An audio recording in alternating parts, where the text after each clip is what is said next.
আগামী সংসদ নির্বাচনে ধানের শীষ প্রতীক নিয়ে আপনাদের কাছে আসবেন।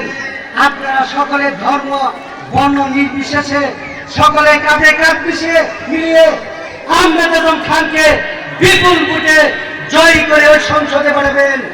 যদি বাংলাদেশ জাতীয়তাবাদী দল বিএনপি সরকার গঠন করে আহমেদ আজম খান একটি বড় মাপের মন্ত্রী হবে। আর এই পাশের সখীপুরের প্রত্যেকটা জাতি ধর্মের সকলের উন্নয়নের পথ খুলে যাবে। বন্ধুরা আমার, আমরা এই যে আপনাদের এই নীলাকীর্তনে আসার একটি রাস্তা দিয়ে আসলাম। এই রাস্তাটিতে হাজার মতো যোগ্য নেই। ইতিপূর্বে কত এমপি মন্ত্রী রেখেছেন, তারা আপনাদের এই এলাকার কোন উন্নয়ন করে নাই।